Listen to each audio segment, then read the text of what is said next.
From that stoop down to Lennox, my mama argued with me for like 200 minutes, drinking brews till I'm finished. To the news, them interviews, they knew my position. I could lie for free, but that truth is expensive. So visit my site, yo, get an insight. What my living was like was bigger than life. Different women spending the night, no children in sight. I got fed up, but kept my head up like I'm willing to bite. My life doing bike tricks, touchdowns for Mike Vick. Stop on a dime and split right soon as your eye twitch. I was quite quick, not many was like this. Waxing them like a candle, I guess I was quite lit.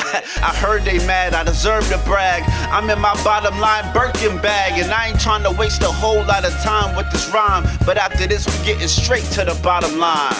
Welcome, ladies and gentlemen, to episode 9 of The Expensive Truth with Bottom Line Burke. I have the esteemed pleasure of having one of the real estate gurus extraordinaires, who's a globe traveler, and she does a thing in the real estate market, is doing extremely well, and has created some time to kind of talk about her experiences, share her successes, and also some challenges she had to overcome. Without further ado, I want to just say hello to Benaisha. Is that correct? That's correct. Thank you for having me. Of course. It's a pleasure. There's no secret. You and I have been, communicating via IG, and the energy and just vibes that you and I both have been exchanging over the last year and a half. It was only right to finally, get you on the platform and just, have a conversation, because I know you have so much to offer. And, it's hard not to be on social media without, seeing it flooded, and deservingly so, with DMX, fearlessly and unapologetically always was his authentic self, always talked his truth. And, I identify with him just with the passion that he always rapped about and prayed about. And, a couple years ago, prior to COVID, I was down in Atlanta, Georgia for the One Music Fest, and was fortunate to see him perform. And it was pure joy. It was like magic. And I understand that you had a personal encounter with DMX as well. Can you just take this time to just talk a little bit about DMX and your time with him? Yeah, I mean, I felt like he's always, as many people say, if you read anything about DMX, they say the way he is the way he is.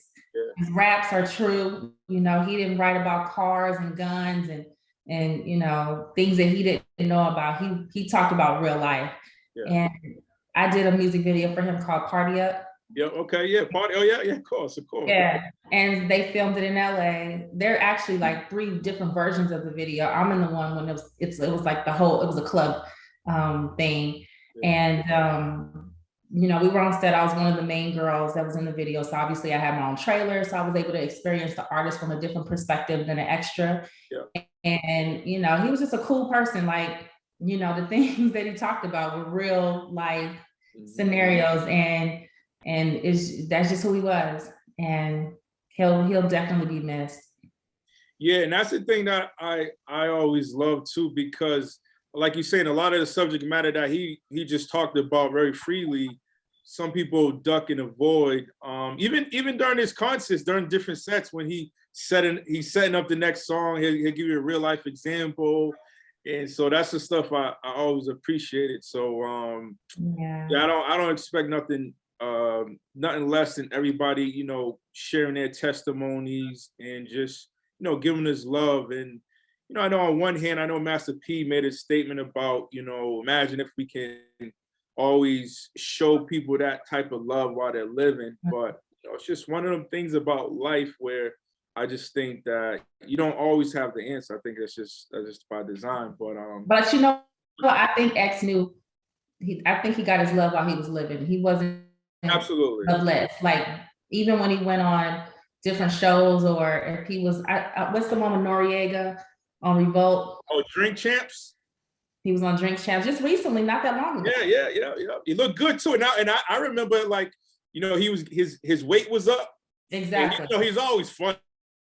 He's always gonna find a way to tell a joke or something like that. But yeah, it seems like his spirits is high. That's what Nori said too. And I always loved him. I played for the Atlanta Falcons, and prior to that, I was at the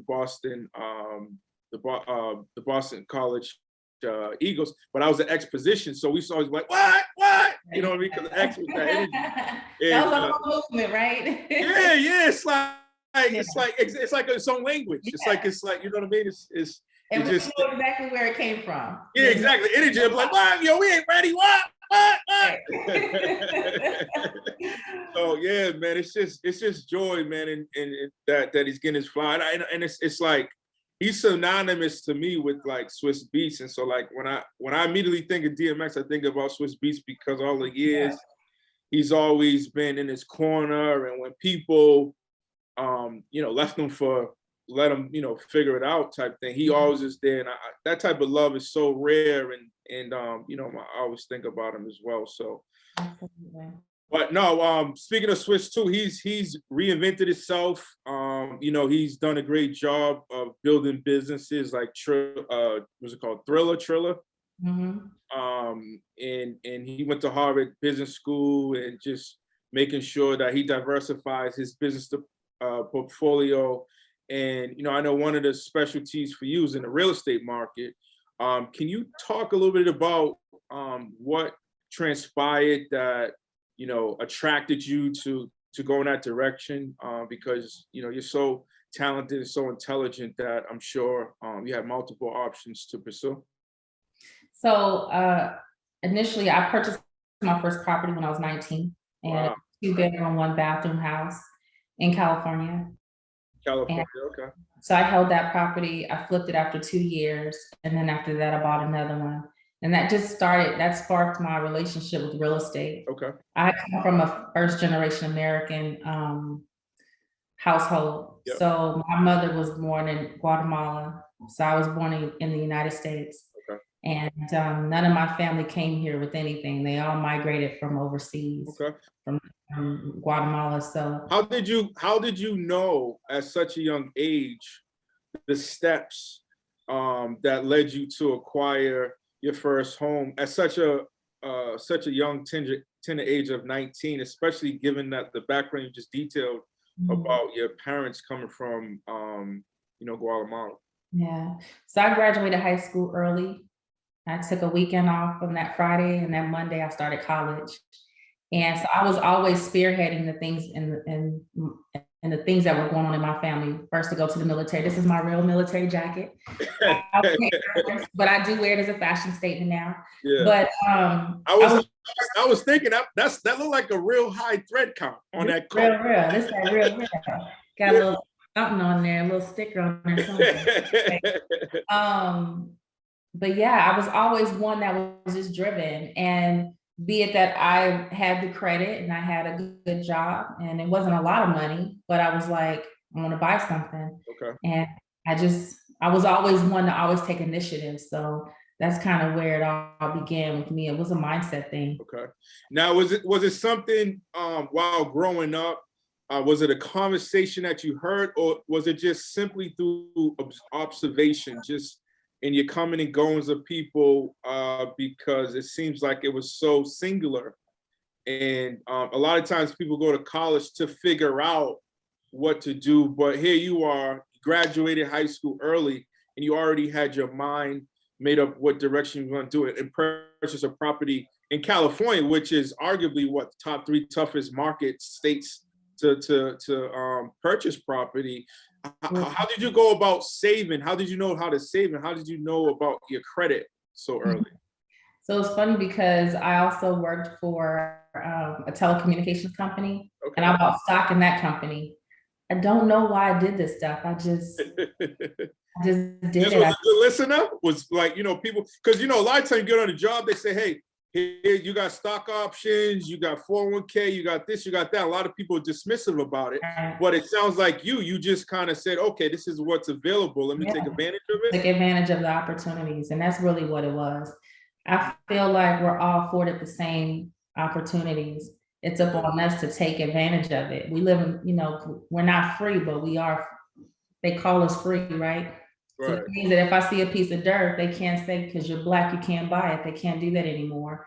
So I take advantage of all opportunities that I have in front of me and that's not in front of me. If I think I can achieve it. So if I see a wooded area with just trees, I say, you know what, I can cut that down and create a house right there. It's nothing that I can't see. And it's really a part of the natural form of manifestation that I live by in my lifestyle. So I always say, if I want to do something, I can do it. Nobody can stop me. And that's kind of why it led me to do certain things that nobody else saw my vision. They would question all the time. And we'll get more into it about, why are you doing this? Why are you doing that? Why are you living here? Why are you living there? And then at the end, they're like, how did you do this? Or how did you do that? Or how did you get? It's like, remember when you saw me running through the path and you were like, why are you going over there? Now you see why. So sometimes you have to be the first. Yeah, absolutely. Sometimes you got to explain yourself afterwards. That's right. And it sounds like you're really, a good listener to your intuition. You have your vision and, you're a go-getter. You set out to do it. I just was curious, why California? And also, was there initial plan to say, okay, I'm gonna hold it for a couple of years, or I'm gonna live in it, or I'm gonna use this as an investment property?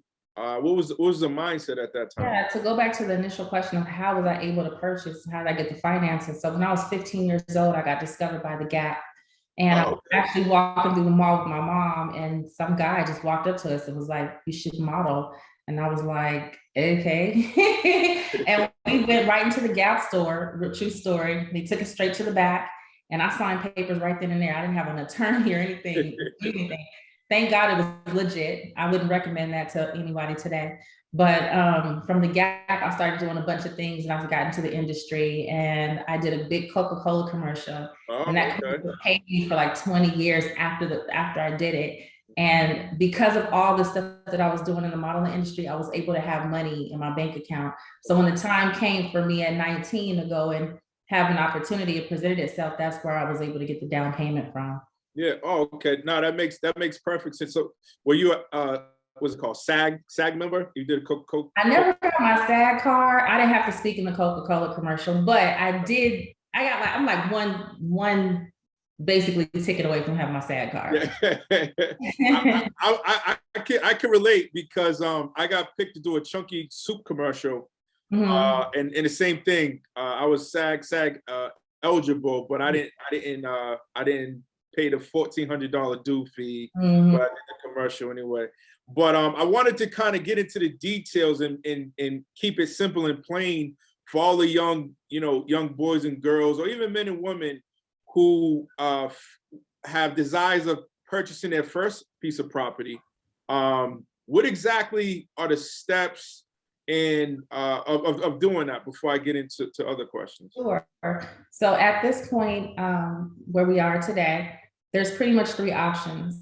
There's other ways, but these are the most common three. Okay. You can either use the conventional loan, which is 3% down. You can do an FHA loan, which is 3.5% down, which is generally geared towards low income. And that there's a cap on the purchase rate for that. So if you want to purchase a home, like let's just say it's under 400, it falls within FHA. I don't know what that, I think the number is actually 434, but I have to check on that. And then you can go VA. So if you're a veteran, you can buy a house with 0% down. So those are really the three ways that people use financing. And then the fourth way is obviously you can pay cash. But the qualifications are pretty standard. You have to have a good credit score. 620 or above is recommended. The higher you are, the better your interest rate. So 660 will get you into a different platform. If you get into the 700 credit scores and then go all the way up to 850, you'll have the better rates. But entry level is 620. And then you'll have to have at least some form of an income coming in. So that way they can verify that you're able to pay for this 30-year loan that they're getting ready to loan you all this money for. So those are pretty much the standard. Okay. If I'm a young girl, and I can't jump from high school to the pros like you did, right? And I have to take the stairs, so to speak, and RIP Rip Nipsey Hussle. And so in the meantime, in between time, while I'm trying to get my credit score correct, I got a job. I'll have an apartment with the vision of within a 2-3 year time frame of purchasing a home. You're really great with numbers. Can you help a young man or young lady out there as far as what type of salary is required to rent $1,000 apartment, $800 apartment, $1,500 apartment, etc. That could kind of shed some light that'll allow them to have enough surplus money to start saving towards the home that they ultimately want. Yeah. So I generally tell people to save at least $10,000. When it gets to the real true numbers, a lender will be able to give you those actual numbers on how much money you have to make in order to qualify for a certain amount. And then they'll give you your monthly payments. On my end, which I run a real estate company, I have realtors that work for me. I list houses, I sell houses, and I'm a builder and I'm a developer, right? So in my spectrum, I don't loan any money. So I can't really tell what the actual, like, if I make 50,000 a year, what will that give me? Yeah. But what I can do typically is for my clients is I'll let them know, hey, what do you want to pay? What is your comfort zone? And they'll come to me and say, I want to pay $2,000 a month. And then what I can do is like a little small calculation, and I can tell them what that $2,000 a month will give them as far as in the state of Texas is where I live at. Yeah. My agents, they work all over the United States, but I focus on selling in Texas. So like really quick, I'll give you an example. Okay. Great. Really quick, hold on, let me get my calculator. So in the state of Texas, if you were to buy, if your comfort zone was $2,000 a month, well, let's just say $4,000 a month. Okay. The calculation would be a $500,000 house. Okay. So then they're like, oh, okay, well, what happens is that they say their budget is $2,000 a month. It'll be a quarter million, 250. Well, check this out. If it's $2,000 a month, that's going to be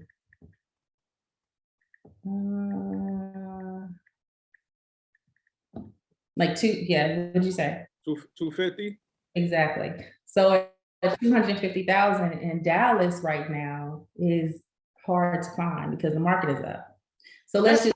Yeah, I'm about to say too, because I remember, I went to high school for a short period of time, South Grand Prairie High, outside of Dallas, Texas. And I remember, if you had 100, 120 something at that time, woo, baby, you had a big, big house. But I'm hearing more and more that the pricing of houses in Texas is on a rise. Is that just because more and more people are going to Texas? Yeah. Or is there another So factor? what happened is that we have a lot of resources coming here, and resources are jobs. So you have these big corporations that are brought their entities in Texas, and now the executive managers are now the ones who are out here in the market. So they're coming with cash, they're coming with backing, they're coming with income, the credit, and then they're basically dominating, including the fact that every month, at least 2,500 people move here just on GP. So if you have 3,000 people coming here for business and you have 2,500 people coming here because it's sunny and great, now you have 5,500 people a month coming here and the housing market hasn't changed. So now with this influx, it creates a seller's market or a low inventory type scenario. And when there's low inventory, there's higher demand. People are like, I want this house. So guess what they're going to do? Overbid for it. So including the fact that there was a pandemic, and a lot of people were nervous to say, I don't want people walking in through my house because I don't know what they have. And then the fact that they were like, I don't know if my house is going to sell because nobody's going to buy it because it's a pandemic. The pandemic actually did something, and it was in a different direction. It went left. So because people didn't list their house, guess what? The 5,500 people were still coming here.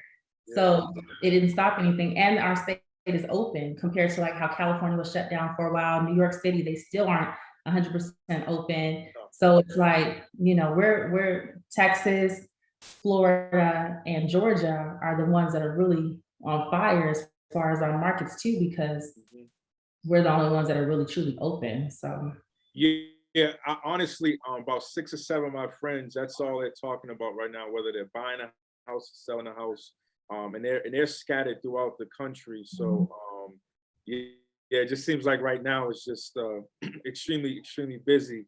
Yeah, well, 250 is still a good number. It's still a decent number, but they watch Housewives of Atlanta and then they're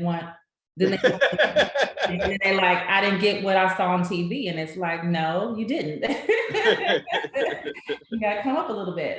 Yeah, you and I coming from the background of show business, sometimes who knows, you know, what they're saying on TV to sell. Because at the end of the day, it's entertainment. What we're talking about is like, you know, real life. Furthermore, first of all, I'm really impressed of just how succinct and clear you are, and you know exactly what's going on, and just super successful. And not a lot of people can share the story that you have. I'm interested as well. When did you kind of transition from the modeling, and did the next step become like getting an LLC or getting you know, trademarks and things of that nature? You know, did that ever come into your purview? Sure. So essentially, after modeling, I became a flight attendant. Okay. And I was flying because I was like, I can use this to go from New York to LA and just book jobs and fly for free, right? In my head. Hustling. And yeah, hustling. And then 9/11 happened. Okay. I was laid off. And I decided, you know what?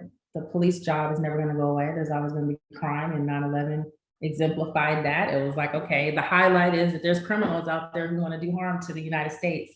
Right. And it wasn't going anywhere. So I was still in the military. I had been in the reserves at this particular moment. So from being a flight attendant, I got back activated into the military through the reserves. Okay. And I had actually was active duty, but fast forward, I was in the reserves by this time. And so I just decided to transition my lifestyle into a field of law enforcement. So I took on a job with a branch of law enforcement, and I did my time there through the regular work. And so fast forward, I was offered a position, didn't get the position, and was told that I was too young because I was about 25 at this time or whatever. And so they were like, "You need to go back to the field." So I said, "Okay, where can I go?" And they said, "Well, choose some locations." And I chose Dallas. And then I was migrating myself back to California, and ended up in Dallas. And so got here, and they told me to work here for a year. And I worked here for a year and wasn't getting picked up. And after 2 years, I'm like, "Dude, did y'all forget about me?" And they were like, "No, we didn't forget about you." And I started seeing all this movement in the careers of other people. And instead of me getting upset with them, I said, "Let me tap in and ask God if he has a different direction for me." And I just started like looking at myself and saying, "Okay, is there someone I need to touch or something I need to do?" And I started praying and praying and praying and asking God for guidance and strength, and show me the way. And am I supposed to be chasing these promotions with this company? It was a great company, made great money, but you know, I didn't know if he had another plan. And God spoke to me and said, "Get a real estate license." So I ended up going online, ordering the books, and then I took my test, fast forward, and passed it. And the rest was history. In the first year in real estate, I made $4.3 million. In my regular job, I made like almost $300,000. It was a great job, but for him to flip that 300 and make it 4.3, that couldn't show me more than enough unless somebody took a rubber stamp and was like on my head. Like, I agree. And so anyways, the first year I did so many homes, the second year I did over 350, and then it went up again. So it was like, and then so after having all these sales, and I just started opening up my social media more and mentoring other agents and telling them what I did. Because by this time I had a deep following of people trying to figure out what the heck did you do in 2 years to make this kind of money in a state that you don't come from. And then through the mentorship, that's when I realized, hey, I can teach other people and they listen. And then I started my company, and that's when I created the LLC, the Bailey Watson Real Estate Group. Bailey Watson Real Estate, okay. Yep, so I joined forces with another girl because I love to travel. And just in case I was out of pocket, she was here in Dallas on the ground. Her husband's a pastor, and she has 2 kids. So we partnered together, and she's the Bailey, I'm the Watson, and the real estate group, and then the rest is history. No, absolutely. What else is interesting as far as placement is you know, you're not, how far are you from TD Jakes' part of house? Yeah, it's about 10 minutes, 11 minutes. So, okay, yeah. You know, because you know, I love me some TD Jakes, man. I feel like, you know, I've been reading this Bible. I've been traveling just like you. I've been to churches all across the globe, but I never heard anybody say it like him. Like, I think he really do have Jesus' cell phone number for real. Like for real. I think he really talked to Jesus, because the way he take the same thing and remix it and make it so palpable. Yeah. It's just really remarkable. But wow, no, that's great. And talk about how important your faith is, and when did you start to have a relationship with God? So I've always had a relationship. Growing up, my mom didn't like make me go to church every day of the week. Like it wasn't that kind of household. But she always told me that God is wherever you are. So if you're in the car, God is in the car. If you're in your room, he's within those four walls. You don't have to be in a church to know God, right? So I always carried that in my spirit. And if I had, you know, if I want to talk to him anytime, I could just sit here and be like, thank you, God. I may sit here and just be watching TV in my office, and I may look around my house and say, wow, thank you, just any time of the day. And so I just always had that spiritual connection. And I went to private school when I was growing up a lot. And I also went to public school, but mostly private. I think my mom just wanted me to get different sections in life. And she grew up Lutheran. I never knew what that really was, because we don't really have that big in the United States. Right. But I went to Christian school. I went to Catholic school, no Seventh-day Adventist things, because they have a different culture in their church too. A lot of Caribbean people, a lot of Spanish people. So with that being said, I was exposed to a lot, and you know, I'm just a very spiritually connected person. So it's always been like that since I was a little kid. But I never had that thing where I got whooped and made to stay down in a pew, and like I never did that. But and for my kids too, like I don't really, they know God, you know, but they get in the church every week. So I hope that they get the same experience that I get and take, and you know, if they want to do whatever they want to do. But I just followed the legacy of what my mom did for me. That's great. You got such a competitive spirit. Did you play sports? I know you went to private school and things of that nature. What sports did you I'm super tall, so I'm 5'10", so I play basketball, of course, because I should. And I remember playing basketball, and my mom, she played basketball too, but she wasn't super tall. She was like 5'6". Anyway, she was running on the side of the court with me while I was going down the court, right? And after that, I didn't want to play basketball. I'm like, can you please not be out here when I'm trying to do this? It was so embarrassing. After that, and you know, I figured out that I didn't like to sweat like that. Then I migrated to volleyball. So I actually still play volleyball to this day. Okay. Do you have any mentors? I know you do an outstanding job making sure that you're accessible to others who have the desire to really get into the business and take it serious to do well. Who are some of your mentors that you confide in and kind of counsel? Yeah, so in this business of real estate, I really didn't start off with a mentor. I kind of figured this stuff out all on my own, which was really crazy. But and yes, I do mentor a lot of people, but my thing is I don't have a true mentor. Okay. I do have people that I tap into if I need something, but I don't have a go-to person. But I do like, you know, Les Brown. I like his inspirational quotes. I like E.T. Thomas. And people like that. Okay. Cool. So you travel a lot. I'm sorry? No, go ahead. No, I was gonna say you travel a lot. Where are some places domestically or abroad that you know you like the most or stands out to you? I like Chicago in the summer. I like New York all year round. I'm a big Miami fan. That's in the States. Yeah. Okay. My favorite place overseas is Paris. Yeah. I like the. Okay.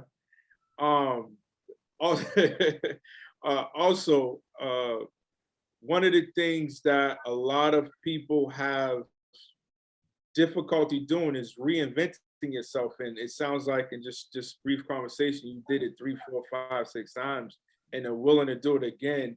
How important it is for people to be open and flexible enough to pivot and not be afraid to explore something else if that's where your instincts or your vision, you know, tells you to go in. You know what? I think life is just about being fluid and flexible Yeah. because, just even if you look at what's going on around us with the DMX, he's 50 years old. Yeah. You don't know when your time is coming, right? Mhm. And, even if you run every day and you eat organic meals and you're vegetarian, if you do this and do that, like you can still, Mhm. have things happen to you. So I just feel like being flexible and being fluid and being open to all things makes you a well-rounded person, and travel makes you well-rounded too, because you get to see how other people live. I just posted actually on my Instagram story. It was a picture of the United States. It said, "This is America." And on the other side, it said, it says, I forgot what it said, but anyways, America was like a dot in perspective to all this stuff that's going on. So it's like, if you think of yourself as the main course, then you don't realize that there's other sides, there's other things around you. And to be honest, you're not the main course, you're just a dot in the whole big spectrum, right? And even in life, your lifespan is a mist when you think about an eternity and things of that nature. I understand you work a lot, you travel a lot. What else do you do as far as stress relievers to kind of work on that work-life balance? Yeah, well, I spend time with my kids too. And that way, like my little one, she's 10 years old. Okay. So for me, it's like now my focus is on her and making sure that she gets that connection with me, because I am busy. Yeah. And I am running a lifestyle where I'm helping other people. And I do want to recharge, so I have to get away from her and everybody else. And it's like, but then I have to continue to give her that connection too, because I don't want her to grow up and be like, my mom wasn't there. I didn't know this, so I had to cook for myself. I don't want her to be one of those kids. It's like, no, we have fun too. So I actually pour into my kids just like I pour into all my other friends and other entities that I'm a part of. No, that's good. Well, finally, in closing, I just want to ask, what are some professional goals that you have for yourself over the next year or so? And then also, what are some future destinations that you're looking to travel to? Well, I'm working on a book. So I'm Okay. just going to do an ebook, and I'm going to do series. So it's going to talk about real estate as a whole, and then it's going to talk about developing, investing, sales if you're a buyer, things like that are going to get very specific. So I'll have one, and then I'll have like 7 volumes to it. So it's going to be empowering, especially for our community, because I think with us, we have a disparity in information being shared. And a lot of times our go-to is, oh, I didn't know that. Mhm. So it's like, if you have somebody that looks like you, that talks like you, that walks like you, that's a minority female, double minority, and United States immigrant person coming from generations of nothing, it's like, if I can do it, why can't you? No, absolutely. That's one of the things that I think from generation to generation is so imperative to document your story, so they do have information that they can at least have something to start with, as opposed to what you're saying, empty-handed. Right. That's one of the reasons why I built this platform too, just to provide certain resources for people who don't have access to different folks that will be required to make things a little bit more seamless. So I want to say thank you for your time. Answer the last question. So I am going to go to Monaco next month. So that'll be my first time in the south of France. So that's going to be a big deal for me. Okay, so why Monaco then?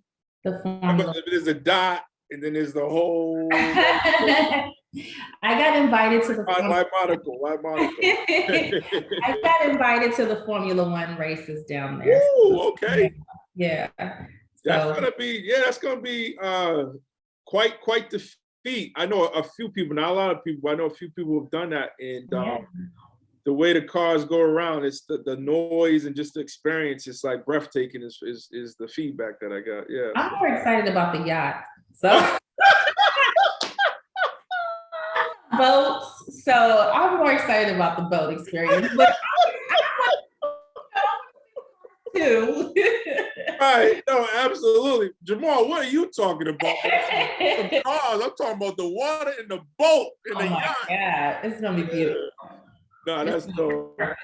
Well, we gotta definitely do this again. This was pure joy. I enjoyed it, and you know, thank you for creating time. I know you just got off a plane, and you know, you created time for this. So I say thank you for that, and just keep doing your thing and keep inspiring, and definitely work on that book because you know, you got a lot to offer, and you know, I'll definitely purchase at least the first 5. Yeah. So, but no, just so everybody who wants to try to get in touch with you, can you provide your social media Sure. so they can get in contact with you if need be? Yeah, absolutely. The Instagram is at Benaisha. It's B as in boy, ENAI, S as in Sam, HA__. Nice. Have me next time. We'll talk about developing.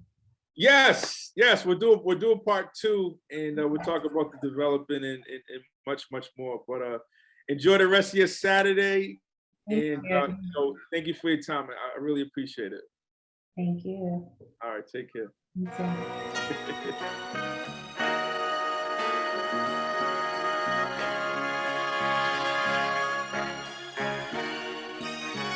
From that stoop down to Lennox, my mama argued with me for like 200 minutes, drinking brews till I'm finished. To the news, them interviews, they knew my position. I could lie for free, but that truth is expensive.